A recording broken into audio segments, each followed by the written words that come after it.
మీ దగ్గర కూడా ల్యాప్టాప్ ఉందా? ఎందుకు లేకపోతే కొనిస్తావా?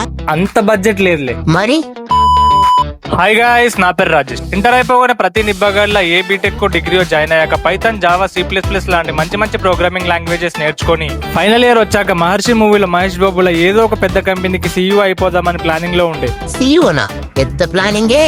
సో దానికోసం ల్యాప్టాప్ కొందామని షోరూమ్ కి వెళ్తే ఏసీ రూమ్ లో ఉన్న సేల్స్ బాయ్ సోలోగా కనిపించాడని కాన్ఫిడెంట్ గా అతని దగ్గరికి వెళ్ళి లుక్ మార్చా, స్వాగ్ పెంచా, ఆడుతూ పాడుతూ ఉండే నేను యాటిట్యూడ్ తో దగ్గరికి వెళ్ళి, హాయ్ బ్రో, నాకు ఒక మంచి ల్యాప్టాప్ కావాలి బ్రో అని స్టైల్ తో కూల్ గా అడిగా.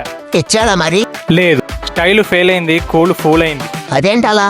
నేను అలా అడగగానే అతను, చెప్పండి సార్, ఎలాంటి ల్యాప్టాప్ కావాలి? గేమింగ్ కా, ప్రోగ్రామింగ్ కా, ఎడిటింగ్ కా, ఎడ్యుకేషన్ కా, ఏ కంపెనీలో కావాలి? హెచ్పియా, డెల్, కోర్ i3 కావాలా, i5 కావాలా, జనరేషన్ 10 11? ర్యామ్ ఎంత ఉండాలి, రోమ్ ఎంత ఉండాలి, స్టోరేజ్ లో SSD కావాలా, HDD కావాలా, గ్రాఫిక్ కార్డ్ ఉండాలా, ఊడాలా? అసలు నీ మొఖానికి ల్యాప్టాప్ కొనే సీన్ ఉందా లేదా? చెప్పండి సార్, ఎలాంటి ల్యాప్టాప్ కావాలి?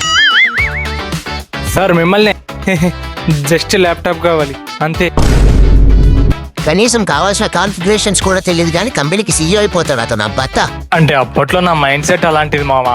మైండ్ సెట్ లేదు, మట్టి గడ్డ లేదు, మూసుకుని వెళ్ళిపోలేదా, మూసినట్లో ముంచేస్తా. వెళ్తున్నా. సబ్స్క్రైబ్ చేసుకోండి. ఉంటానే, బాయ్.